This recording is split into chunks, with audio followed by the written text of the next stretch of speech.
O princípio de tudo, a energia. A história do ser humano sempre esteve ligada diretamente a ela.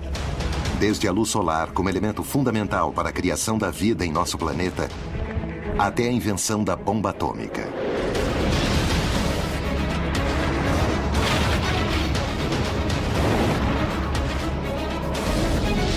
O ser humano aprendeu a explorar a energia, mas nunca imaginou que sua própria avareza o levaria a uma situação insustentável e sumamente perigosa.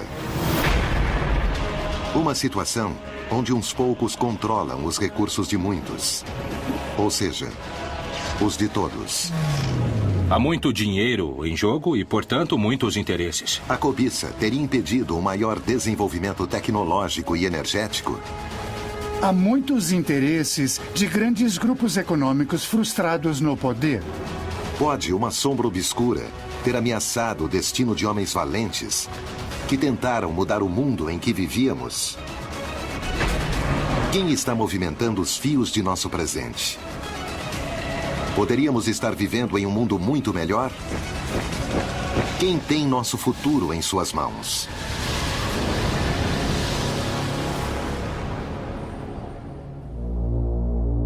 Tentaram enclausurar nosso conhecimento. Um conhecimento ao nosso alcance, mas oculto a olhos nus por um inimigo que supostamente se estende e permeia a indústria, os governos e os meios de comunicação. Fomos enganados? Se fizeram isso, por que não percebemos? Para obter as respostas adequadas, precisamos fazer as perguntas corretas. Por que dependemos de um recurso escasso que gera terríveis consequências? O planeta está em crise. O que houve com as pessoas que tentaram nos mostrar uma visão diferente do mundo? Vários homens lutaram e continuam lutando contra a incompreensão, a inveja e as ameaças e a sua privação de liberdade. Existem os que acreditam que houve uma conspiração contra seus projetos. Não resta dúvida de que foram atacados deliberadamente. Em suas vidas, pode estar a chave do que aconteceu com eles e do que está acontecendo conosco. Mentiras, traições, sabotagem e morte.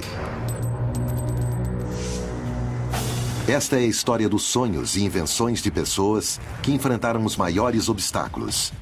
E de pessoas que, como nós, talvez vivam enganadas sem saber. Mas, sobretudo, é a história do principal suspeito na sombra. O poder por trás da energia. Power.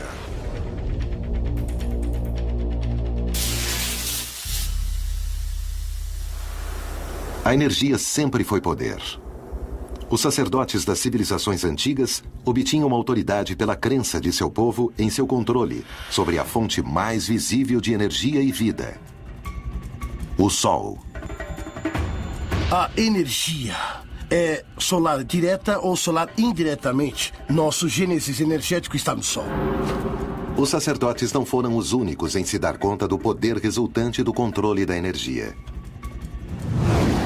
As culturas que primeiro conseguiram aproveitar a energia de uma maneira domesticada com o desenvolvimento das primeiras técnicas agrícolas, ao entender os ciclos solares e com os avanços no armamento bélico resultando da manipulação do fogo, foram as primeiras que conquistaram o poder na antiguidade. No mundo moderno, tudo mudou com o aparecimento de uma nova e voraz demanda de energia. A era industrial havia começado. Ironicamente, a energia não só se transformou em um recurso primário desse mundo industrial, como também passou a ser uma indústria em si mesma. E com isso, os empresários passaram a ser os distribuidores e concentradores energéticos do planeta. Essa riqueza em biodiversidade e água não pode estar subordinada a interesses empresariais de grupos poderosos multinacionais e nacionais de curto prazo. Sempre será uma guerra de interesses. E na guerra, sempre haverá vítimas. Grandes cientistas e inventores se opuseram a interesses econômicos implacáveis, planejando fórmulas novas para desenvolver alternativas ao petróleo. É o caso de Nikola Tesla. Rudolf Diesel, Eugene Malov, Stanley Meyer e Paul Pantone, entre outros tantos. Todos eles têm uma visão à frente de sua época e com o desejo de fazer avançar a sociedade em direção a um futuro mais limpo e mais justo. Desde a transmissão sem fio de energia até o uso de combustíveis alternativos, esses homens dedicaram suas vidas a buscar as soluções para os problemas que enfrentamos como sociedade. Na verdade, se pudéssemos identificar uma coisa para baixar o preço, para reduzir a pobreza, certamente nós escolheríamos a energia. A Revolução do Carvão alimentou a Revolução Industrial. E com isso, as civilizações realmente avançadas são baseadas nos grandes avanços da energia. O tema da energia em nível mundial está ganhando uma importância cada vez maior no século XXI. O que está em jogo é nem mais nem menos que a sobrevivência da humanidade. Estamos simplesmente sendo os cúmplices desse capitalismo global e das empresas transnacionais, que estão provocando um problema de iniquidade gigantesco no mundo todo e que, se isso continuar, as tensões podem ser crescentes e chegar a um momento crítico que acho que ninguém quer. A escala de valores está totalmente de cabeça para baixo. Tudo o que importa é o dinheiro. Em um tempo muito recente, Iraque.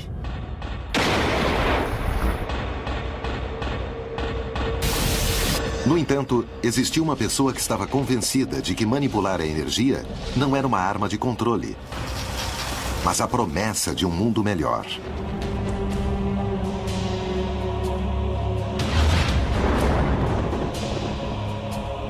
Nikola Tesla. Quando chegou aos Estados Unidos, o mundo estava a ponto de mudar para sempre. Como se fosse um presságio, seu nascimento foi durante uma tormenta elétrica.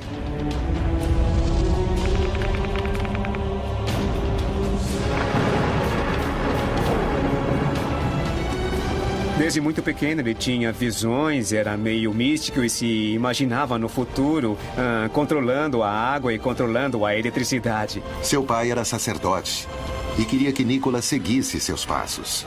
Ele entrou em crise e esteve a ponto de morrer. Não permitiam que ele sonhasse.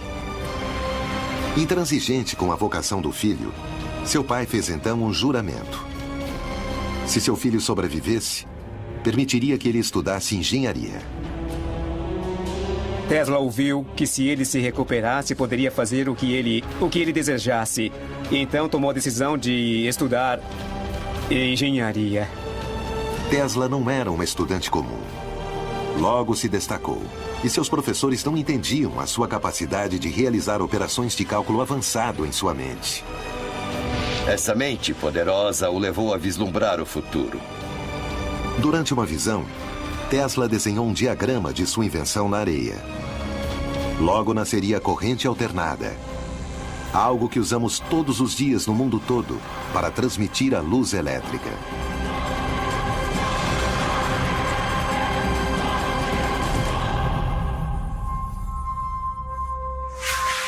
Por volta da mesma época de Tesla em Berlim, um engenheiro alemão estava para projetar o que seria o primeiro motor capaz de funcionar à base de óleo vegetal.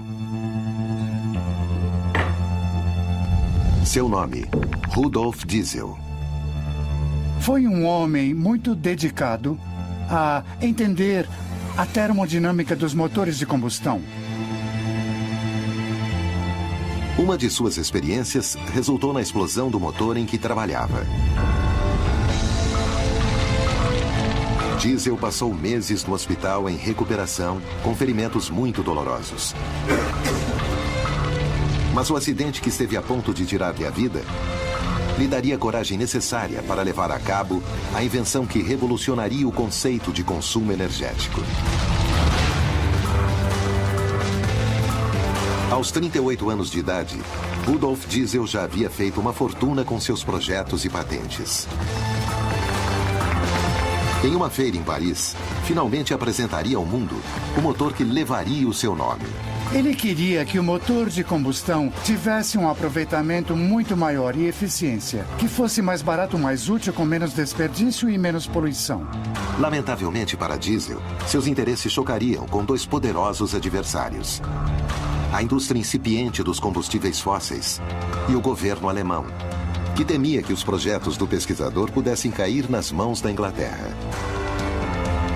As mentes brilhantes sofreram perseguições, sofreram boicotes. Seriam esses inimigos capazes de detê-lo? Durante séculos, aquelas mentes que ultrapassaram os parâmetros da ciência conhecida foram repudiados, em especial por aqueles instaurados no poder. Inclusive Galileu, que é considerado o pai da ciência moderna, que morreu em prisão domiciliar, cego e julgado pela Igreja por sua convicção de que a Terra girava ao redor do Sol. Quantos foram os cientistas censurados? E quantos terão perdido a vida por isso? Fazem artificialmente que pareçam que essas coisas estejam fora de hora. São realizadas através de agentes humanos e às vezes com práticas argumentáveis, controvertidas. E que às vezes levam a essas tragédias. Muitos homens perderam a vida pelo simples fato de estarem a serviço do conhecimento da humanidade. Parece que desconhecemos bastante sobre as tecnologias que nos rodeiam e seus criadores. Aos que estão no poder não convém que sejamos informados. São os mesmos que impedem o desenvolvimento de certas invenções. Os casos a seguir, se estiverem certos, mostrariam uma realidade arrepiante. As teorias de Malov, Meyer e Pantone não são mencionadas em quase nenhuma das faculdades de engenharia do mundo. E por esse motivo, seus trabalhos são praticamente desconhecidos. Em outra faculdade, na Universidade de Utah, Estados Unidos, em fins dos anos 80, uma dupla de cientistas, Martin Fleischmann e Stanley Pons, afirmavam que haviam conseguido produzir energia de qualidade a partir da fusão a frio. Um professor egresso do Instituto de Tecnologia de Massachusetts, Eugene Malov, não só apoiava a teoria, mas também assegurava que as notícias ridículas que suas experiências sofreram da mídia eram devido a interesses mais poderosos do que o bem-estar da humanidade. Na ciência existem os que a desqualificam que é impossível obter resultado. E principalmente os que a desqualificam são os físicos nucleares, os que têm milhões e milhões de dólares em investimentos públicos do Estado, das universidades para construir reatores nucleares. Malov era professor de jornalismo científico da Universidade de Boston e no Instituto de Tecnologia de Massachusetts. Quase toda sua carreira foi dedicada à pesquisa de fontes alternativas às tradicionais que usamos hoje. Seus avanços eram vistos como a solução energética do mundo. Malov iria se transformar em vítima das notícias ridículas por parte da comunidade científica apenas por divulgar a fusão a frio. Querem nos tratar como crianças e nos fazer crer que avanços como a fusão a frio são coisas que só existem na ficção científica. Contemporâneo de Malov, há quase 3 décadas em Ohio, um inventor surpreenderia o mundo com um simples vídeo amador. Este é o desenvolvimento de células de combustível de água que podem ser usados em carros experimentais. Stanley Meyer dizia ter inventado uma máquina que só precisava de água para conseguir o hidrogênio, usado como combustível. Suas pesquisas surgiram da preocupação que causou o embargo do petróleo de 1973 por parte dos Estados Árabes aos Estados Unidos e seus aliados. O que eu vejo é que a maioria das pessoas é muito egoísta. Havia literalmente filas de pessoas tentando abastecer seu veículo com gasolina. Os brasileiros foram testemunhos de como isso afetou seu país na década de 70, a ponto de ser o estopim para que o Brasil buscasse uma solução nos biocombustíveis. Até 1975, o Brasil dependia exclusivamente de importações de petróleo para manter seu sistema de transporte e indústria funcionando. A crise do embargo propiciou, no caso de Meyer, um patriótico desejo de buscar uma alternativa consistente aos combustíveis fósseis, dos quais já se sabia que não poderíamos depender por muito mais tempo. Nesse caso, depois de muitos anos de ser renegado com seu desenvolvimento, conseguiu legalizar patentes. Uma vida de luta. E ele seria reconhecido como inventor do ano pela prestigiosa edição do Who is Who in America. Stanley Meyer podia rodar até 150 quilômetros com 1 galão de hidrogênio sem poluir. Seu veículo impulsionado por água, na verdade, parecia uma espécie de Volkswagen. Era como um carro velho. Mas, basicamente, ele descobriu a forma de produzir combustível. Era hidrogênio, mas combustível a partir da água. Segundo Meyer, ele havia conseguido separar o hidrogênio do oxigênio na molécula de água, para posteriormente queimar o hidrogênio e fazer funcionar seu motor com um impacto quase imperceptível ao meio ambiente.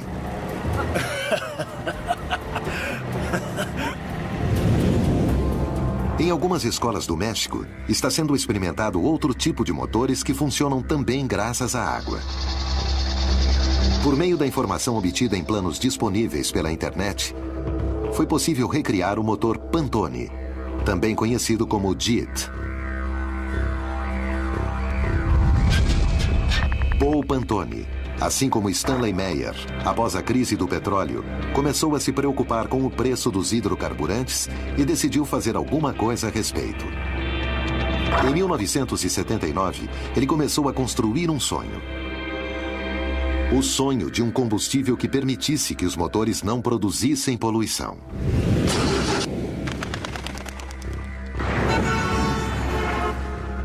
It is a miniature refinery, like I said, that atomically breaks down all the fuel in the chamber so that it's all used as energy, with no pollution.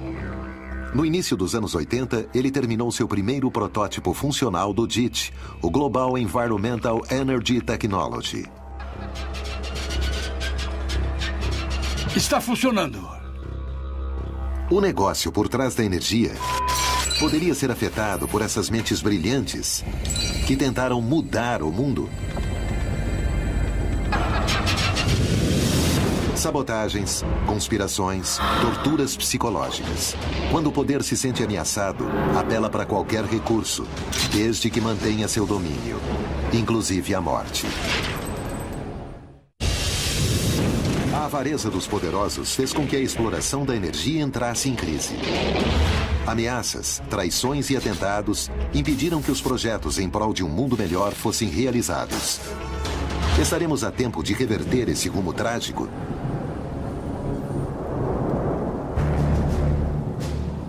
No conflito da energia, sempre houve dois lados. Os que quiseram impulsionar seu desenvolvimento até limites inimagináveis e os que viram nisso um negócio. Tesla pensava que seria possível obter uma fonte de energia inesgotável. Mas quando seu futuro parecia ficar mais promissor, seus verdadeiros problemas começaram. Ao chegar nos Estados Unidos, ele só tinha 4 centes no bolso, alguns poemas e uma carta de recomendação dirigida a uma pessoa muito especial, Thomas Alva Edison. Na carta escrita por Charles Bacheller, um funcionário da empresa de Edison na Europa, era possível ler: Senhor Edison, conheço 2 grandes homens. O primeiro é o senhor. O outro é o jovem que leva esta carta. Tesla estava entre um grande inventor, um grande cientista e um louco que planejava coisas as pessoas não entendiam. E isso, é claro, criou também muitas dificuldades. Dizem que ao ler a carta, Edison o contratou imediatamente. Mais adiante, Tesla descobriria que seu empregador passaria a ser o seu pior inimigo e que seu sonho se transformaria em um pesadelo. Edison jamais cumpriria suas promessas. Foi muito conturbada sua relação infeliz com Edison, que o manteve sempre ameaçado, subjugado. Edison foi considerado herói nos Estados Unidos, mas para Tesla foi o grande inimigo. Ao negar um pagamento a Tesla, Edison se excusou, dizendo que seu funcionário não entendia o humor americano. Segundo o empresário, tudo havia sido uma brincadeira. Tesla estava tão mal que decidiu demitir-se e acabou montando sua própria companhia elétrica. Nikola Tesla imaginou um mundo onde a energia fosse um recurso infinito. Uma coisa com a qual começaria a sonhar muitos anos depois. Nós o vemos nas caricaturas como os Jetsons. Toda essa imaginação coletiva que tinham do futuro, da imponderabilidade de que a energia era vasta. Para ele, a energia podia ser retirada das tormentas, das correntes de água, do sol e, inclusive, dos raios cósmicos. Essa energia poderia ser transmitida de maneira sem fio a qualquer dispositivo receptor.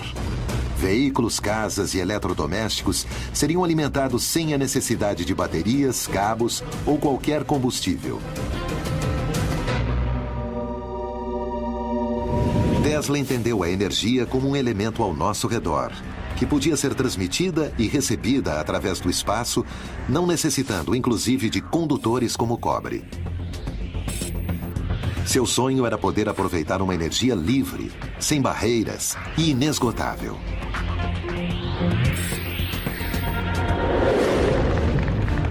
A torre Wardenclyffe, o projeto inacabado de Tesla, capaz de transferir eletricidade mediante ondas eletromagnéticas, caberia agora na palma da mão.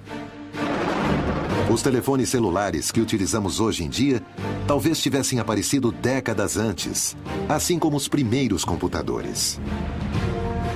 Nunca poderemos saber o que teria sido do mundo com Tesla se ele não tivesse sido menosprezado.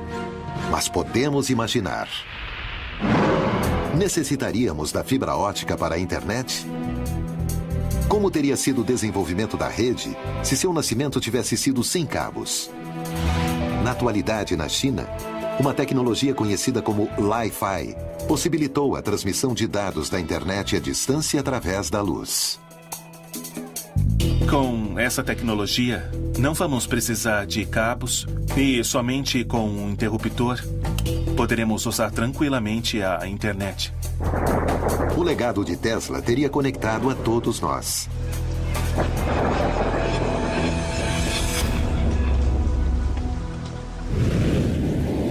Há casos similares ao de Tesla na América Latina, como do psicanalista brasileiro Norberto Kepp. Esse pesquisador, assim como Tesla, acredita que a energia é algo que nos rodeia. Ele disse que o vácuo é repleto de energia. E o próprio vácuo é a energia. Os planetas, o corpo humano, a matéria não se sustentam no universo por causa de forças intrínsecas à própria matéria. Mas seriam sustentadas por uma energia que envolve a matéria. Dois engenheiros, César Sous e Roberto Frascari, decidiram pôr a revolucionária teoria do Dr. Kepp em prática, fabricando um motor muito versátil, que utiliza a energia que se encontra no ar e a matéria para o seu funcionamento. O motor Kepp pode substituir qualquer tipo de motor. Os que funcionam com velocidade, os que funcionam lentamente, os que têm maior torque, os que têm baixo torque, e sempre com uma eficiência superior. Um motor que vai economizar de 70% a 90% da energia de que o Brasil precisa. O que é que impede ou evita que o motor Kepp seja conhecido e receba maior apoio? Agora nós fazemos isso com nossos próprios recursos e é muito difícil a gente conseguir sócios ou investidores nesse sentido, porque há muitos interesses envolvidos. Imaginem quantos interesses, quantas empresas, quantas multinacionais estariam envolvidas. Parece que as dificuldades encontradas por esses pesquisadores são sempre as mesmas. Suas descobertas são vistas mais como ameaças do que como avanços? Temos uma fonte de energia que é inesgotável, que não é poluente. Na América Latina, uma descoberta pode estar à altura ou inclusive superar em sua revelação as anteriores. Arturo Solís, um médico mexicano, conseguiu patentear uma bateria que funciona graças a um processo natural praticamente desconhecido. descobriu uma reação química que era desconhecida no ser humano, mas que é uma fonte de energia que é praticamente infinita. Porque a melanina, na presença da luz e da água, produz eletricidade durante centenas e centenas e centenas de anos. Considerada comumente como um pigmento, a melanina pode conter a chave do futuro? A primeira vez que pude acender um LED com baterias de melanina foi em 2006. E esse LED continua aceso dia e noite. E está aceso e continuará, já que a melanina é a substância mais estável que se conhece. Como isso poderia chegar a afetar nosso mundo? O que precisa de energia, podemos corrigir com a energia da fotossíntese. Na realidade, todas as fontes de energia são úteis, mas esta vai nos permitir, pela primeira vez na história da humanidade, iluminar a Terra sem aquecê-la. E isso muda totalmente o panorama. Por que, então, não foram feitas mais pesquisas neste campo? O que está acontecendo na atualidade? E o que podemos fazer quanto ao futuro? A fotossíntese representa uma ameaça para os interesses de alguns grupos? Mas é claro que sim. Quais são os principais obstáculos que eles enfrentam ao patentear suas invenções? O primeiro país que me concedeu a patente foi a Rússia. E foram 4 anos. O advogado de patentes dos Estados Unidos uma vez me explicou que os Estados Unidos haviam demorado tanto porque estavam revisando a patente secretamente do Departamento de Energia da agência. O investimento que eu tive de fazer foi todo do meu bolso, do meu trabalho diário. Assim como esses pesquisadores latino-americanos, Tesla acreditava que a meta final devia ser o bem-estar humano. Ele agia sem pensar no custo ou no lucro que podiam ter essas invenções. Ele dizia, a energia existe, basta apenas utilizá-la. A história da humanidade progrediu a partir da descoberta de novos sistemas energéticos para melhorar sua qualidade de vida e começar a evoluir. Rudolf Diesel, embora talvez não fosse um revolucionário tão global quanto Tesla, também vislumbrou um mundo mais humano do que o que conhecemos hoje. Por causa de seu motor que funcionava com qualquer óleo, o petróleo poderia ter ficado relegado a um segundo plano, em uma concorrência muito mais prematura que a atual com os biocombustíveis. As energias fósseis são consideradas energias sujas, entre aspas. A exploração, a pesquisa, geram impactos ambientais adversos muito importantes e para a saúde também. Existem incertezas sobre a gravidade de tais efeitos, mas serão extremamente graves. O problema principal é que, assim como a AIDS, cometemos o erro agora, mas pagaremos muito mais tarde.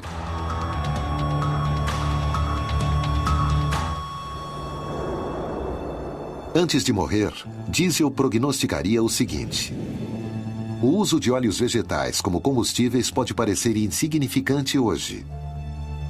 Mas esses óleos podem se transformar com o tempo em combustíveis tão importantes quanto o petróleo ou o carvão o são em nossos dias. O próprio Diesel chegou a fazer alguns ensaios, alguns testes com o óleo de amendoim. O mundo de diesel teria sido similar ao Brasil atual, com uma matriz energética diversificada e balanceada entre os hidrocarbonetos e os biocombustíveis. Nós temos a produção de combustíveis líquidos como etanol, como biodiesel, que são produzidos dessa forma sustentável. Indubitavelmente, se diesel tivesse recebido o apoio de quem precisava, teria transformado o uso da energia, porque teriam utilizado óleos vegetais em vez de petróleo. A atividade agrícola teria sido impulsionada seguramente pela natureza do combustível. Estaríamos utilizando o carvão do presente e não o carvão do passado. E além disso, teríamos um nível de poluição muito menor. Entrada da fábrica. Para entender o presente e poder planejar o futuro, primeiro devemos conhecer o passado. O nosso passado é obscuro. A energia significa poder fazer as coisas. E todo mundo precisa dela, a quer e a deseja.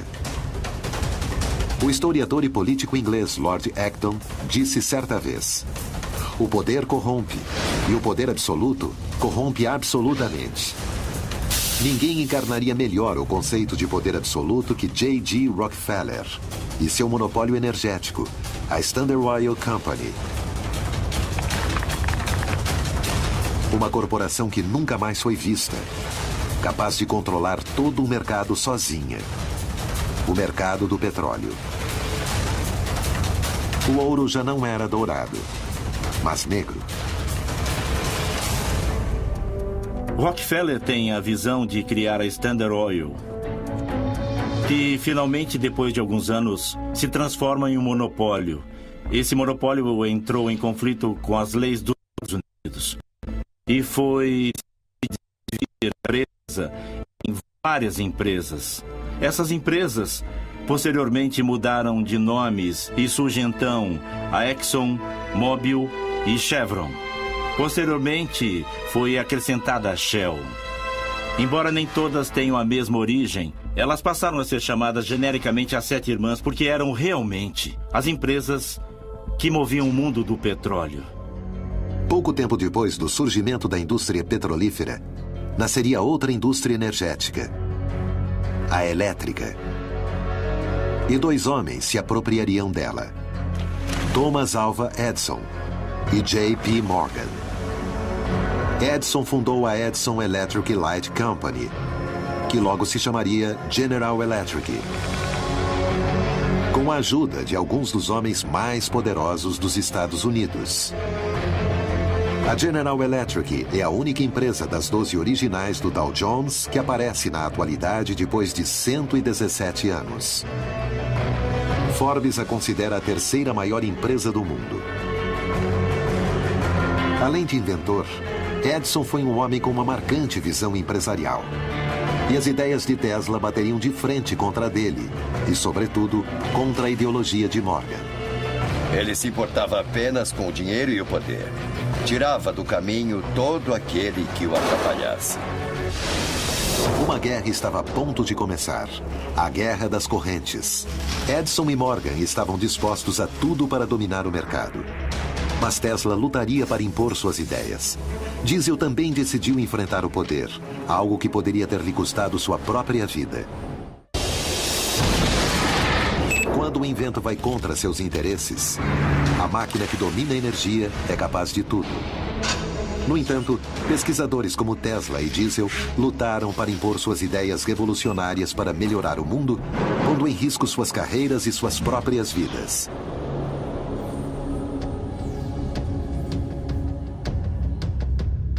A história nos tem mostrado como foram formados grupos de interesses ao redor de tudo aquilo que é um recurso, como o petróleo e a eletricidade. Há muitos motivos pelos quais é muito difícil progredir no que se chama pesquisa e desenvolvimento. Os desentendimentos entre Edison e Tesla constituíram um claro exemplo das dificuldades que os inventores podem chegar a sofrer. A relação entre eles se torna muito difícil quando Tesla cria o sistema de corrente alternada. A princípio, Edison não lhe dava muita atenção. Sua soberba o impediria de prever o que estava a ponto de acontecer. E a história diz que ele estava trabalhando, fazendo furos em Nova York para estender os cabos de máquinas de corrente direta de Edison. Tesla não suportou nem o caráter, nem as tarefas, nem o trabalho para o qual o haviam designado. Então ele se demitiu. Tesla obteve ajuda de um engenheiro empresário que acreditou nas vantagens de seu invento. George Westinghouse. As vantagens que oferecia a corrente alternada em comparação com a direta eram enormes. E Thomas Alva Edison começou a sentir que perdia terreno diante de Tesla.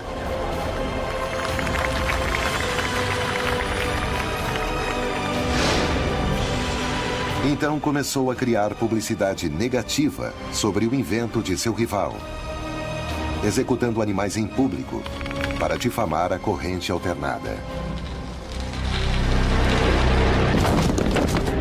O que Edison fazia era terrivelmente diabólico. Ele eletrocutava animais ao vivo, em público, assim como uma espécie de circo. Apesar de tudo, Tesla e seu aliado Westinghouse ganhariam finalmente a guerra quando obtiveram o contrato para pôr os geradores nas cataratas do Niágara. Recebendo tanta publicidade que Edison foi incapaz de sabotá-los. Conta-se que, até 1910, 1912, o Comitê de Prêmio Nobel de Física havia postulado a Edison e a Tesla para o Prêmio Nobel de Física. O que se diz é que nenhum dos dois aceitou dividir o Prêmio Nobel e a decisão foi então para nenhum dos dois. Tesla ainda teria que lidar com um inimigo muito mais poderoso. J.P. Morgan. Rudolf Diesel também se chocaria com os interesses de duas indústrias gigantescas, a petrolífera e a militar. Havia nascido na França, havia passado a infância na França, foi mandado aos 12, 14 anos para a Alemanha. Então ele não estava casado com uma nação. Ele poderia aceitar a proposta da Inglaterra ou da França, que lhe ofereciam implementar seus motores em submarinos, e os alemães queriam adiantar-se a isso. O motor de diesel não só era muito mais eficiente energeticamente que o resto dos motores de sua época. Tinha a característica que podia funcionar com um combustível que podia ser obtido de vegetais. Isso dava ao motor diesel uma grande vantagem, mas ao mesmo tempo atrapalhava o crescimento econômico que as petroleiras poderiam projetar a partir da venda maciça das naftas.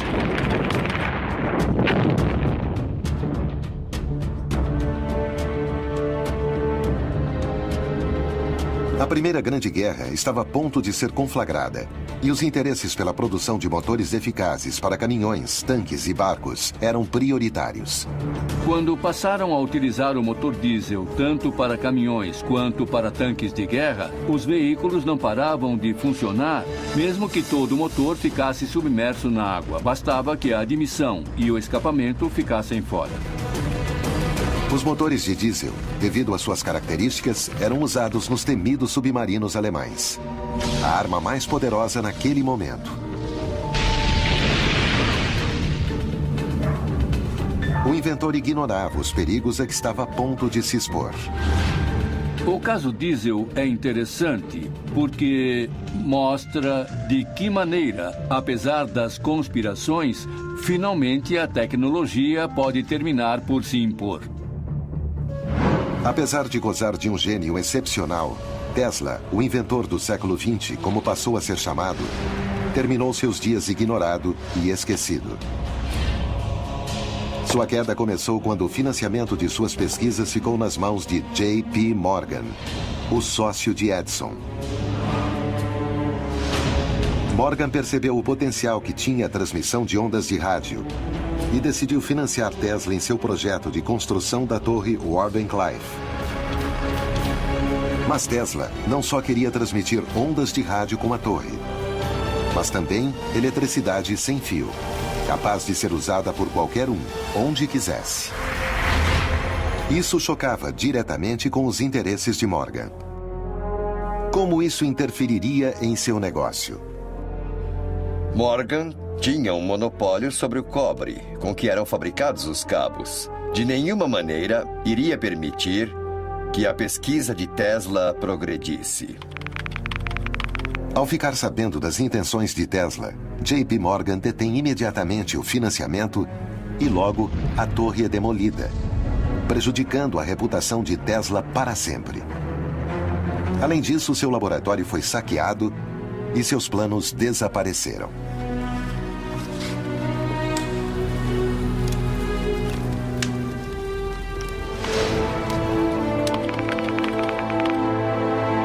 Tesla passou seus últimos anos marginalizado pelo mundo da ciência. Tudo o que ele fazia era alimentar as pombas. O inventor acabou se refugiando na suíte 3327 do Hotel New Yorker.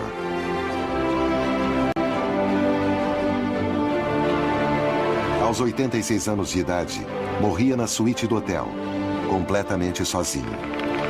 Em tal condição, falecia um dos mais brilhantes cientistas contemporâneos.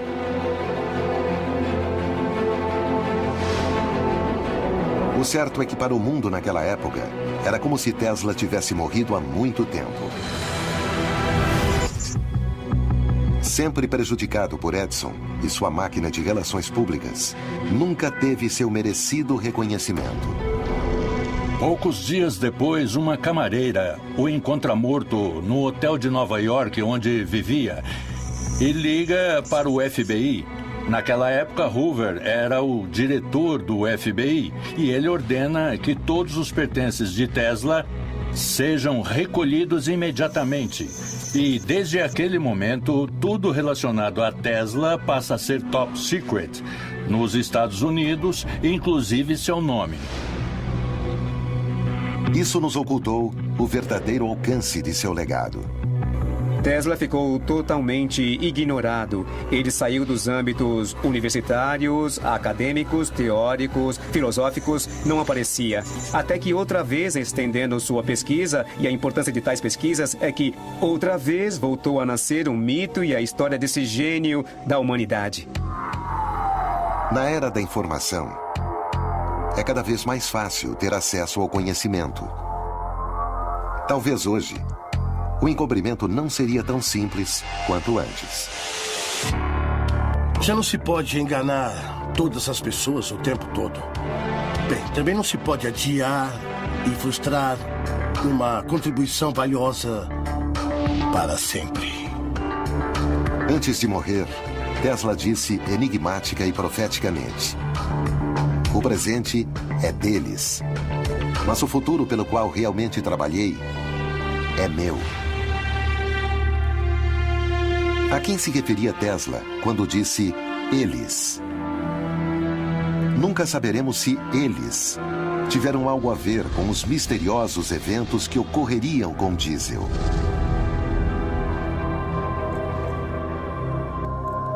Rudolf Diesel subiu a bordo do vapor Dresden com a intenção de reunir-se com empresários que fabricavam seu motor em Londres. Naquela noite, jantou no restaurante do barco e retirou-se ao seu camarote por volta das 10 da noite, pedindo que o chamassem às 6h15 da manhã do dia seguinte. Pela manhã, Diesel não respondeu. Ninguém da tripulação tinha notícias dele. Dias depois, outra embarcação de origem holandesa encontrou o corpo sem vida de Rudolf Diesel flutuando na embocadura do rio Escalda. Em seguida, disseram que havia sido suicídio, pois se dizia que o cientista tinha problemas financeiros e de depressão.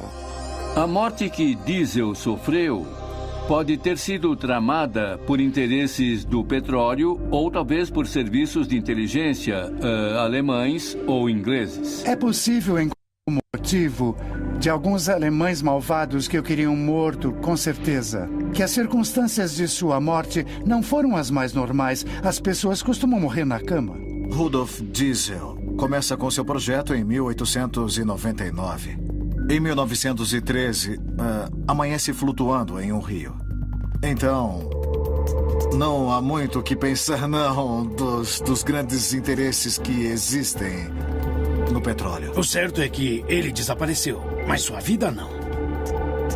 Qualquer que seja o motivo, Rudolf Diesel não viveu para ver o desenvolvimento de seu engenhoso invento. E nós jamais poderemos saber qual de suas teorias é certa. Antes de morrer, Diesel deixou por escrito sua visão de um futuro em que o petróleo não seria a indústria dominante.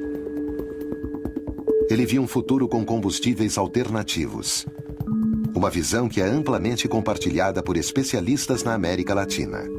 A América Latina tem a matriz energética mais limpa do mundo. Mas o motor de diesel, em princípio, funcionava com uma ampla variedade de combustíveis. Após sua morte, os motores diesel só se desenvolveram para funcionar exclusivamente com derivados do petróleo. Casualidade? Conspiração? Ou oportunismo? Um multimilionário se suicida, cai no rio? Isso tudo pelo dano que o dinheiro ia lhe causar? Não, eu acho que a teoria da conspiração é muito bonita, muito romântica e muito atrativa e que deve ser explorada. Mas não temos nenhuma prova, não tivemos nunca nenhuma confissão de um alemão, não tivemos nunca nenhum testemunho de nenhum fato criminal. Alguém o empurrou pela borda ou talvez ele tenha saltado. Não sabemos. Talvez nunca saibamos a verdade do que aconteceu a Diesel. Mas sabemos que ele não foi o único que sofreu um destino misterioso e trágico. Defensor da fusão a frio e da energia livre, Eugene Malov também teve um final tão dramático quanto suspeito. Por que certos inventos progridem e outros não? O que há por trás das mortes de alguns pesquisadores? A história da energia está marcada por traições, sabotagens, vítimas fatais e uma grande dúvida: quem controla realmente nosso destino? O poder que as grandes indústrias energéticas controlam conta com uma capacidade econômica descomunal. Seríamos capazes de reagir contra uma máquina assim? Pode alguém demonstrar sua existência? Eu acho que é uma conspiração contra o interesse do público em geral. São essas empresas que consideram que há uma conspiração que vem de fora e de que tentam realmente mudar as coisas ou buscar fontes renováveis de energia. A indústria de hidrocarbonetos tem uma grande vantagem hoje em dia. O campo não está bem nivelado. Favorece uma indústria que já existe há muito tempo e está trabalhando para manter esse poder. O que pode fazer um único indivíduo contra uma máquina assim tão grande e eficaz? É provável que esse indivíduo não consiga mais do que acabar na falência, desacreditado. Eugene Neff Malov tentou reverter a forma com que concebemos a produção energética. O futuro era, segundo ele, a fusão a frio, uma reação nuclear à temperatura ambiente, onde dois núcleos atômicos se fundem para formar um maior, liberando uma grande quantidade de energia. Isso supõe uma fonte de energia inesgotável, econômica, limpa e ao alcance de todos. Malov defendia a fusão a frio conseguida por Stanley Pons e Martin Fleischmann. No ambiente universitário, etc., foi uma grande comoção. Em condições diluídas e com um sistema muito doméstico, eles conseguiram demonstrar e publicar que se gerava uma energia com um fenômeno de fusão de hidrogênio e hidrogênio a hélio, mas que ocorria em forma diluída, com os hidrogênios que estavam na água. O mundo, asseguravam, seria um lugar completamente diferente. Uma dona de casa seria capaz de produzir em seu lar uma enorme quantidade de energia de forma segura, barata e limpa. Seria como ter um reator nuclear, do tamanho de uma caixa de sapatos, abastecendo a todas as necessidades de uma família média.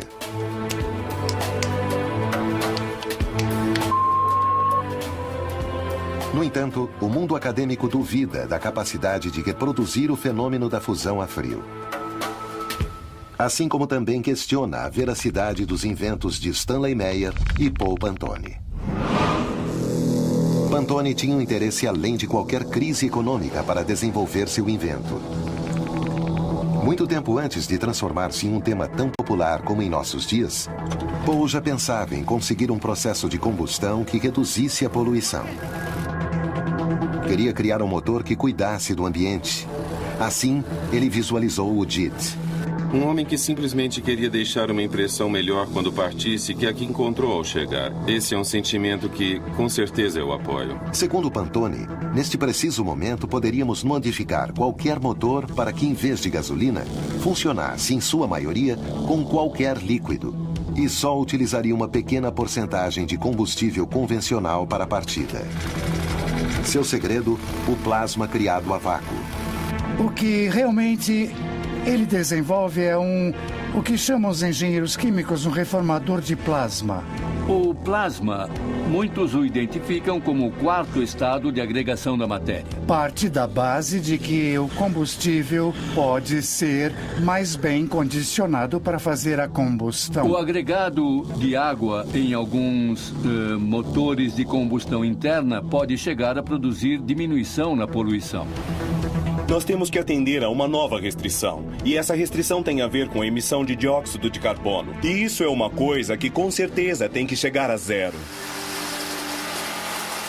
Poderiam os motores de Pantone mudar o panorama de cidades como México e Santiago do Chile, melhorando a vida de milhões de pessoas? Há alguém nessas cidades que já está fazendo algo e não sabemos. Luiz Carlos Queiroz é um inventor mexicano que começou a sonhar com isso há alguns anos. Quando menino e via um carro funcionar, quando passava um carro levando pessoas, eu me admirava em pensar quem poderia imaginar como um carro funciona. Depois de estudar administração e trabalhar arduamente, o empreendedor mexicano por fim contava com os recursos para levar a cabo sua visão. Bom, chegou o momento, no ano 2000, precisamente em que ele disse, bem, eu quero realizar o meu sonho. A primeira coisa que queríamos fazer era um transporte público onde se levasse as pessoas, mudando o famoso bicitaxi por um veículo elétrico, já que o trabalho dos bicitaxis é um trabalho totalmente desumano. São 8, 10 horas, naquele pedacinho, sentado. E além disso, levando 200 quilos, pelo menos, é desumano. O carro Q finalmente estava pronto. Seu projeto era simples e prático. Por que então as autoridades não deram maior impulso a esse invento, que parece resolver uma problemática tão evidente? Os diferentes governos no México não demonstravam o interesse em desenvolver energias sustentáveis. Falam de ecologia, mas a realidade é que quando nos aproximamos desses não, é melhor procurar outro empreendedor que invista. Por não haver leis para veículos elétricos, logicamente eles não podem circular antes que saiam as leis. O que é ridículo. O que impede que governos levem a cabo políticas para favorecer o meio ambiente de forma sistemática e mais eficiente. São setores inicialmente conservadores e que precisam fazer políticas de incentivo para que se decidam a fazer os investimentos para que aquela tecnologia mais eficiente de fato aconteça com os benefícios para a sociedade. Deve haver governos que estejam gerando normativas, benefícios para que as empresas invistam e também para dar lugar aos empreendedores. O tempo do governante é de 4, 5, 8 anos no máximo. Nesse tempo, ele necessita de renda rápida. Não importa que dentro de 15, 20, 100, 1000 anos se deva estar pagando ainda os passivos ambientais e sociais que foram gerados por essas rendas que ele captou. Aqui está a incoerência dos tempos do governante, dos tempos da política, dos tempos da natureza.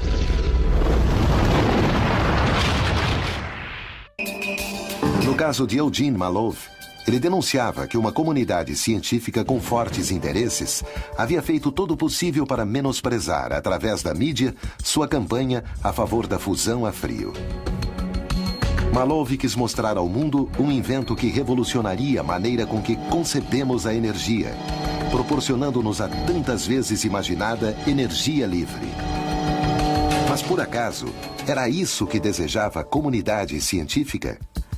No caso de Malov, evidentemente a comunidade científica, nesse momento, jogou por terra seus projetos. É compreensível, considerando que essa era uma ideia revolucionária.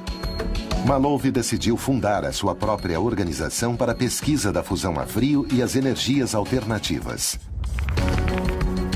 Inclusive, escreveu uma carta à Casa Branca, expressando a sua fé absoluta no futuro da fusão a frio. Houve um vácuo, nesse momento, no qual ele não foi escutado, como tantos outros. Mas alguém não o ignorou. E Malov começou a receber ameaças para que parasse com sua pesquisa, ou sua vida correria perigo.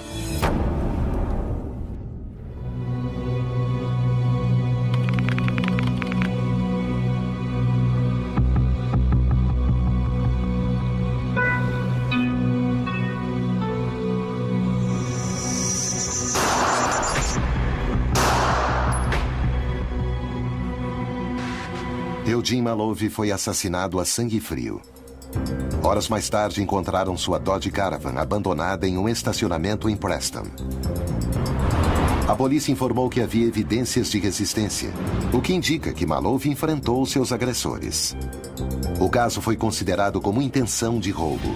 Será casualidade que nada da casa tenha sido roubado? Seus avanços eram vistos como a solução energética do mundo e, por motivos desconhecidos, ele foi morto. No mínimo, afetou certos interesses. Eles tentaram tirar Malov dali e levá-lo para outro lugar.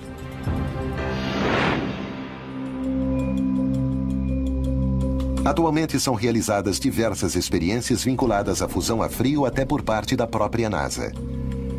Era por acaso Malov uma peça-chave em nossa era para a fonte de energia alternativa?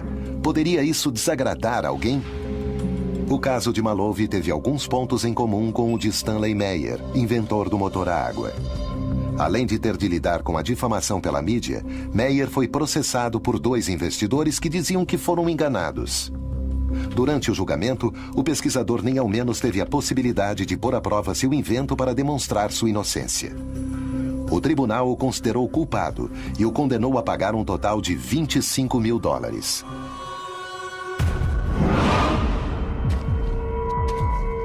Segundo Meyer, um personagem obscuro, representando interesses do Oriente Médio, aproximou-se dele com uma proposta. Ofereceram a extravagante soma de $1 bilhão em troca da venda da sua patente para, em seguida, fazê-la desaparecer.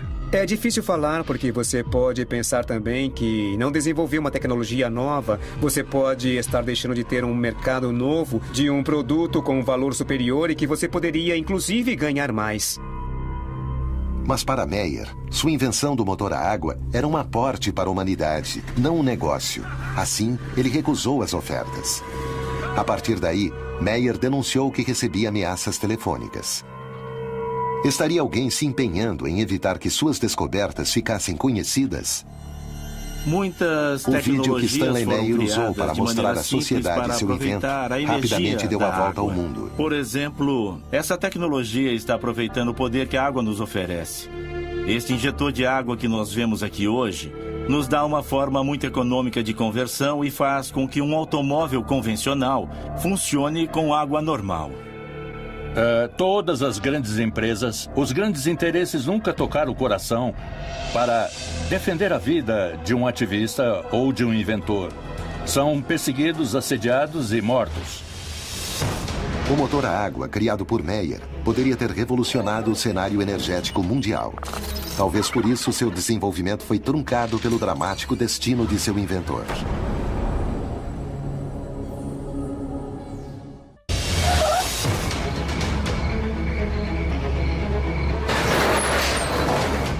A história por trás do desenvolvimento energético inclui traições, sabotagens e perseguições àqueles inovadores que, com seus inventos, ameaçam o poder. Esses pesquisadores sempre sofrem misteriosos acidentes. Há uma conspiração contra aqueles que querem melhorar o mundo? Até onde é capaz de chegar o poder quando se sente em xeque?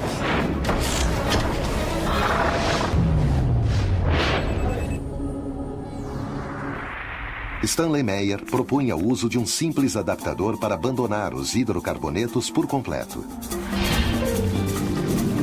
Através de um processo de eletrólise, as moléculas da água se separariam, liberando o hidrogênio para ser usado como combustível.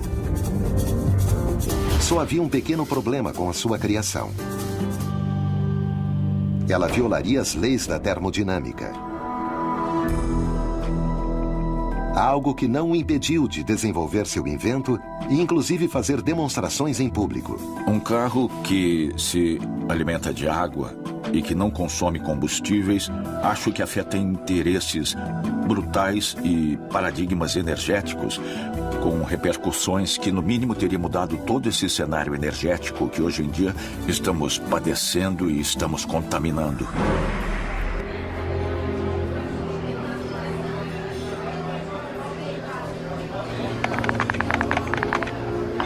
Stanley Meyer jantava em um restaurante em Grove City quando se encontrava à espera de uma reunião com investidores belgas.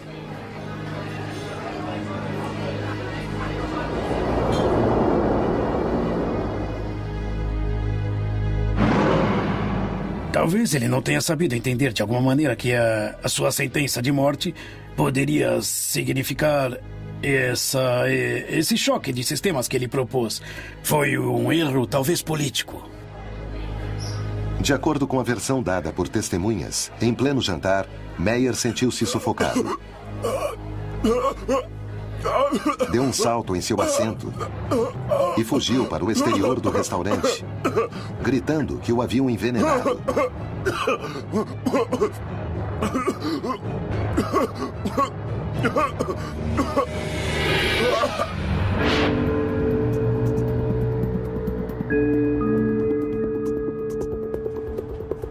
Os clientes e empregados do lugar o encontraram morto no estacionamento.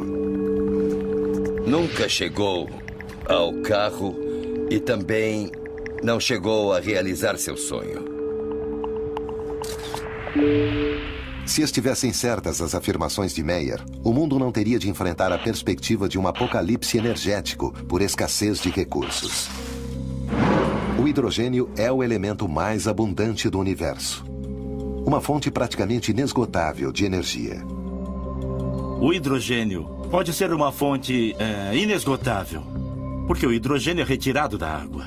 O hidrogênio se apresenta como um portador de energia capaz de ser transportada, ser utilizada no momento necessário e ser armazenada para os tempos de escassez. O hidrogênio é um combustível limpo. É o combustível mais limpo porque não gera dióxido de carbono. E sua combustão, uma vez que gera energia, transforma o hidrogênio em água. Somos conscientes do que acontece ao nosso redor? Foram desacreditadas tecnologias mais avançadas que as que temos à nossa disposição? Nesse caso, quem financiou os estudos científicos que as desautorizam? Temos pesquisado de onde vêm esses estudos, quem está pagando para que os cientistas participem de tudo isso. E isso sai de uma indústria. Talvez veja a indústria do combustível renovável como um desafio. Do que nos privaram? Por que nossos governos não disseram nada a respeito? É muito fácil sentar-se e ter o tempo todo muitíssimo dinheiro, receber todos os dias muitíssimo dinheiro de petróleos mexicanos como parte de seu orçamento e o resto importa muito pouco. E é aí que estamos realmente envolvidos na América Latina e que claramente há grupos que estão no poder, que preferem o lucro rápido sem levar na devida consideração os custos ambientais e sociais que muitos desses projetos podem ter. O que aconteceria se os pesquisadores recebessem grandes somas de dinheiro para desenvolver seus inventos? Se houver algum lucro, as coisas se fazem sem nenhum problema. A candidatura brasileira à Copa do Mundo resultou que em Brasília fosse construído o primeiro estádio de futebol totalmente autônomo em termos energéticos e com zero de emissões. Este projeto tem uma característica única. Eu creio que, no atual momento, talvez seja o mais importante estádio até então construído. A nossa preocupação foi desenvolver uma arquitetura que reduzisse todos os custos para a manutenção do estádio, e isso ao longo de todo o tempo. O estádio se abastece de energia solar. Além disso, uma membrana no teto se encarrega de reter a poluição que é produzida no lugar. Suas zonas verdes se abastecerão de água recolhida da chuva. E todos os seus espaços estarão habilitados de maneira que entre grande quantidade de luz natural. Por isso é que eu afirmo que realmente esse projeto é hoje, sem sombra de dúvida, o mais moderno, o mais, tecnologicamente falando, o mais completo. Talvez nas próximas Copas do Mundo e, Olimpíadas e etc., isso possa ser incorporado nos novos estádios. Segundo se fala sobre Paul Pantone, quando ele criou seu processador multicarburantes, JIT, se viu rapidamente angustiado por uma série de manobras legais para acabar com seus avanços.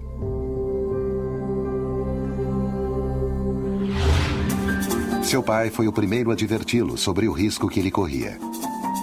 Pantone chegou à casa de sua família com um carro cujo motor havia sido modificado por ele. He froze, turned around, looked at me, and he said, "You're running on water?" "Yeah. Give me the keys to my house, the gate, and the garage, and get off my property. I disown you." I said, "What?" He said, "They'll kill you. And anybody who knows how to run on water will be dead." Quanto faltava para que Pantone ouvisse o conselho de seu pai? Não o matam no início. Isso seria muito fácil. Primeiro fazem da sua vida um inferno. Pouco depois de conhecer o DIT, um diário local publicava a notícia de seu invento. De acordo com o relato de Pantone, um ano mais tarde ele recebia a chamada de um representante de uma empresa petrolífera do exterior que exigia a venda dos direitos de seu sistema. A recusa de Pantone transformaria sua vida em um inferno. So I called the same newspaper or the TV reporter up at the news station, and I said, I have a story better than yesterday's. I've got ex-governors and I've got other people on tape-recorded phone calls threatening my life. They're going to murder me if I try to pursue my dreams. He said, Mr. Pantone, I don't know anybody that would like to cover that story, because if we do, we will never have a job again. O dinheiro da conta dele desapareceu misteriosamente. Durante os anos seguintes, várias propriedades de seu negócio imobiliário foram vandalizadas. Paul Pantone conta que posteriormente receberia um novo telefonema aterrador. Com o apoio de seu filho, resolveu fazer frente a muitas das ameaças e impedimentos legais que puseram em seu caminho. Mas ainda não sabia que o pior estava para acontecer. A história diz que seus sócios acabaram enlameando a empresa em desenvolvimentos não muito santos.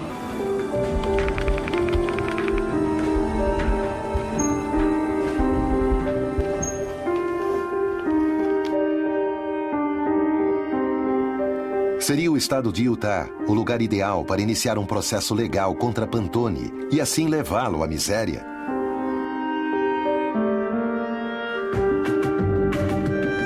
Imediatamente o privaram dos seus direitos civis. Tesla, Pantone, Diesel, Malov, Meyer. Valeu a pena o esforço desses homens em enfrentar as adversidades ou os inimigos que se opuseram aos inventos revolucionários e que alcançaram seu objetivo obscuro? A energia sempre foi um recurso-chave na história do homem. No entanto, tecnologias que melhoram seu uso muitas vezes são menosprezadas pelos que controlam a indústria. Vivemos em um engano monumental. Após criar um revolucionário motor ecológico, Paul Pantone conheceria na própria carne o perigo de ameaçar o poder por trás da energia.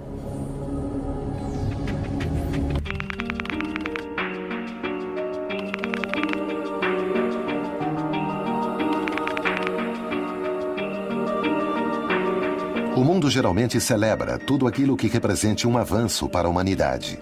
Os inventores mais criativos, no entanto, muitas vezes são dificultados no desenvolvimento de suas obras. O primeiro problema que tem os sonhadores, eu diria que é como acreditamos tanto no que vamos fazer, pensamos que as outras pessoas também vão vê-lo positivamente. Meu primeiro equívoco foi acreditar que conseguir o carro e fazê-los funcionar, todos iam querer ajudar. E todo mundo ficaria feliz. Na verdade, o que necessitamos é de um grande salto. O que necessitamos são milagres energéticos. E quando uso a palavra milagre, eu não quero dizer que seja impossível. O que eu estou falando é que nós precisamos desse grande salto imediatamente. No México, José Antônio Urbano Castellán trabalha no campo da energia solar para alcançar esse nobre objetivo. Gosto de um reator nuclear que se encontra a 150 milhões de quilômetros e que nós chamamos de Sol. Por que, se no México temos tanto Sol, não exploramos como tal? Sim, temos muito petróleo. É verdade que extraí-lo nos custa $3 e podemos vendê-lo a 90. Mas é um recurso finito e que contamina. Pensemos que, por exemplo, uma única hora de energia solar tem a energia necessária para abastecer o mundo todo por 1 ano. É verdade que não temos nem o conhecimento nem a tecnologia para aproveitar essa energia. Por isso, a palavra-chave é inovar. As estufas solares de Urbano Castellán são uma alternativa única para aproveitar a energia térmica do Sol. Como funciona a estufa urbana? Tem 610 espelhos. São espelhos planos. Estão posicionados de tal forma que todos incidem em um ponto. Ali temos uma serpentina pela qual estamos fazendo circular o IT reciclado de detrito. Nós o aquecemos a 300 graus e então podemos dispor desse calor latente, captado com o sol, para cozinhar nossos alimentos. O alimento básico na zona rural, não eletrificada e suburbana das grandes cidades, que exige um alto consumo energético. Podemos retirá-lo do sol com uma vantagem: zero emissão de CO2 na atmosfera. A energia solar é muito variada porque me permite aquecer a água, permite produzir a eletricidade e me permite gerar calor de processo com as estufas que desenvolvemos para dar o que é necessário para o cozimento. A crise climática é cada dia mais evidente. O que falta para que se faça uma advertência definitiva sobre o perigo que isso representa para o homem? Temos um panorama de água contaminada, temos um panorama de solos contaminados e se permitirmos que contaminem a água e o solo, permitimos que se contamine o alimento. Não é uma especulação. Já existem muitos dados técnicos. O cenário otimista seria que a sociedade em geral tomasse consciência e dissesse: embora eu tenha hidrocarbonetos, não posso continuar queimando-os e vou passar para as transições energéticas nobres, porque cada vez somos mais, cada vez consumimos mais energia e cada vez estamos extraindo mais recursos não renováveis. Por que achamos que temos o direito de retirar tudo hoje? E por que achamos que temos o direito também de contaminar a água e o solo de todos os seres humanos que vêm daqui por diante nessas zonas mineiras? Quem nos deu esse direito? Esses são os elementos de reflexão de que necessitamos. Devemos insistir que, contra a mineração, os efeitos da contaminação em escala humana são para sempre. O petróleo, o carvão, o gás natural foram uma revolução na época da Revolução Industrial. Não são mais. Este é o momento de gerar uma nova revolução. Temos que gerar a revolução do século XXI, que é a revolução da sustentabilidade. E quando falo disso, falo da sustentabilidade econômica, social e, naturalmente, de um novo sistema energético, que esteja baseado no uso das energias alternativas. Paul Pantone também imaginou um planeta diferente, onde os carros funcionassem com o DIT, o seu sistema. Este adaptador seria capaz de fazer funcionar qualquer veículo com 80% de água como combustível. Mas o sonho de Pantone se transformou em pesadelo. Isso de poupar 80% de combustível, quando eu, petroleiro, fiz meus grandes investimentos e estou fazendo perfurações, acaba com meus esquemas de recuperação de investimento. Então começo a subjugar Pantone como um louco para que sua ideia comece a afundar. Os testemunhos próximos a ele contam uma experiência arrepiante, talvez a maior de todas. A forma pela qual foram tratados, a forma com que Paul Pantone foi tratado, para mim, é uma abominação. Seu destino foi o pior lugar em que um homem pode terminar. Um hospital psiquiátrico. Os médicos determinaram que deveriam medicar Pantone. Durante 3 meses, ele deveria receber fortes psicotrópicos com a desculpa de voltar a deixá-lo competente, segundo eles. Na luta para libertá-lo, foram apresentadas 2 provas psiquiátricas que confirmavam sua estabilidade mental. Soube que não consideraram as provas e nem ao menos teve uma legítima defesa. Pantone estava definitivamente condenado. Well, I'd broken my foot on about the 3rd month I was there. And instead of fixing it, they just put me in a wheelchair. When I couldn't walk anymore, that was it. Put him in a wheelchair. Still didn't want to fix it. They drilled out every tooth. Then they had to go in and cut the gums. And when they saw teeth growing in again, they got really upset.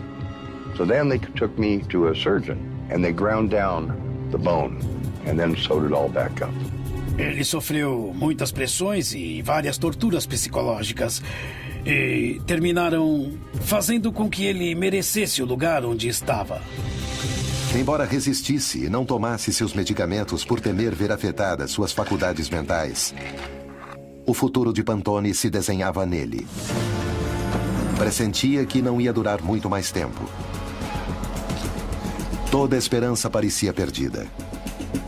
Finalmente, seu filho David conseguiu chamar a atenção de um senador.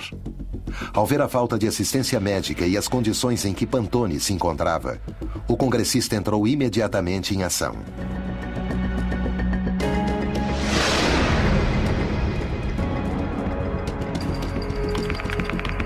Albuquerque, Novo México, setembro de 2013.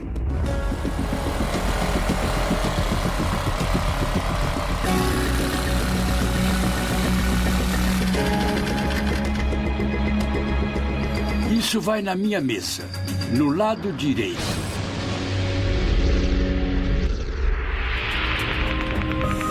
Paul Pantone foi libertado no dia 25 de maio de 2009, com a condição de abandonar o estado de Utah. Eu me senti traído. Contratei um advogado após outro. Passei por 12 ou 13 advogados. Todos levavam o meu dinheiro. Diziam que me representariam, mas depois voltavam e me diziam: a única forma de representá-lo é você me dar sua patente. E isso não ia acontecer. Enquanto a crise climática cresce, o poder por trás da energia usa todos os seus recursos para manter seu domínio. Qual é o caminho para sair dessa encruzilhada? Quem são os novos pesquisadores? E o que estão fazendo para mudar o mundo? Eles sabem que arriscam tudo, inclusive suas próprias vidas. A história da energia esconde sabotagens, traições e mortes duvidosas. Certos inventos são consagrados enquanto que outros caem no esquecimento. Quem são os pesquisadores que, apesar de tudo, lutam contra o poder, embora suas vidas estejam em risco? Pantone, Meyer, Malov, Diesel e Tesla parecem ter vivido na própria carne a presença do poder. Nunca poderemos ter a certeza. Seremos nós também vítimas, sem saber? O que nós podemos fazer se o poder por trás da energia é tão grande? Ou só nos fizeram acreditar nisso? Temos menosprezado nossa capacidade de conseguir mudanças? E o papel dos cidadãos é fundamental. Nós precisamos entender que as pessoas têm o poder, o povo é quem tem a última palavra. Temos que conseguir maiores fundos para a pesquisa. Necessitamos dos incentivos do mercado. Necessitamos difundir a mensagem. Um avanço energético, com toda certeza, é o mais importante. Nunca antes foi mais fácil conseguir isso.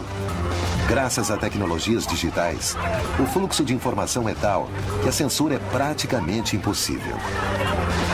Mas entre tanta informação, onde procurar? Por onde começar?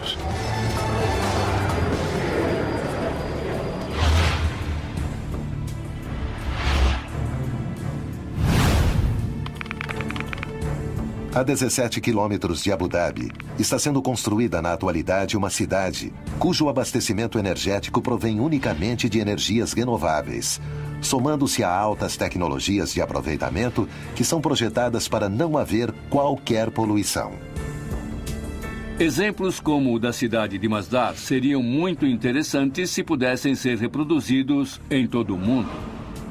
Estima-se que 90% da eletricidade que se use será solar. E o resto será gerado por meio de incineração de dejetos. Os carros tradicionais serão substituídos por carros elétricos. Grandes cidades que estão distribuídas em diferentes países do mundo dificilmente poderiam rapidamente ser transformadas em cidades não contaminantes e autossustentadas, como seria desejável. Investimentos como o da cidade de Masdar, em Abu Dhabi, e o Estádio Nacional de Brasília, nos demonstram que, quando existe o interesse econômico, é possível solucionar nossas necessidades mais urgentes. Acho que o que está acontecendo é que agora as pessoas começam a tomar consciência de que as energias alternativas não somente são boas para o planeta, mas além disso podem ser rentáveis. E pode haver um negócio. E precisamos que isso aconteça.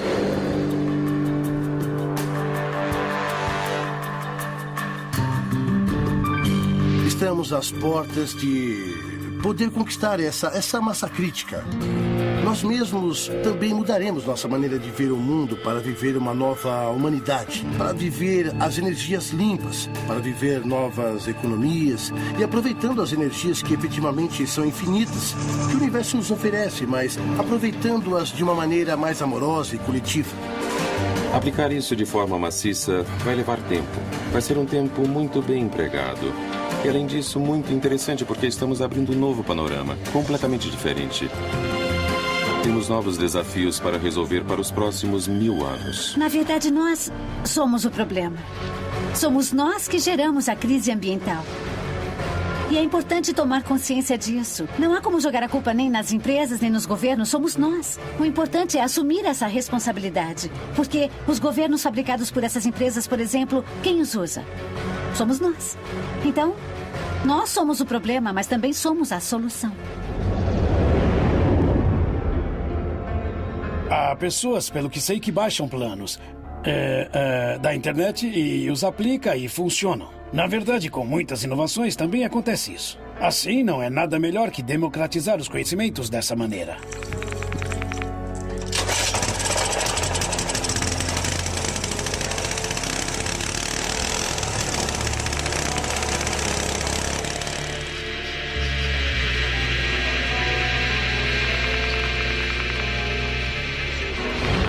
Todos esses inventos, muitos dos quais podemos baixar hoje através da web, não mostram outra coisa além da grande capacidade criativa do espírito humano de melhorar a qualidade de vida. E isso se faz a partir de ideias, desenvolvimentos, alguns dos quais chegam a um porto seguro e se transformam em verdadeiras realizações tecnológicas. Felizmente, o futuro que Tesla, Maloof, Diesel, Meyer e Pantone vislumbraram poderia estar cada dia mais perto de ser realizado. A Tesla Motors produz na atualidade veículos elétricos de alta gama.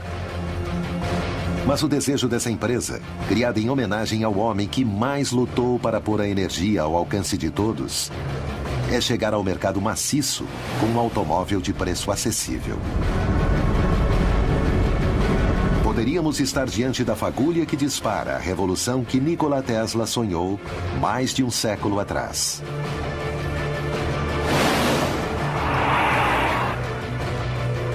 Eu costumava participar de um jogo com meu filho menor, David. Eu lhe dizia, preciso que você me diga qualquer invento que você imagine, qualquer coisa que se lembre. Diga-me uma coisa muito original a partir da sua imaginação. Eu fiz isso até ele completar 11 anos e meio. Ele não só me deu 21 inventos em 10 minutos, mas também me contou como seriam os comerciais para lançar cada um. Meu Deus, que foi que eu criei? Eu perguntava a mim mesmo, se era possível fazer com que uma criança de 11 anos lance ideias sem mais nem menos? Por que não estamos animando as crianças a serem inventores, em lugar de dizer-lhes que só podem fazer o que diz o livro? Talvez, como enunciam, o futuro será muito diferente do que a humanidade sonha. Os transportes serão outros. As economias e os governos sofrerão mudanças. E as energias limpas ganharão terreno. O importante é saber que no universo, a energia reina em tudo, inclusive no homem. O único capaz de modificar sua própria realidade. Poderemos algum dia encontrar uma fonte de energia que substitua o petróleo? Que destino terão os que dedicam sua vida a pesquisar teorias que vão contra os interesses mais poderosos? As dúvidas crescem, mas o tempo está acabando.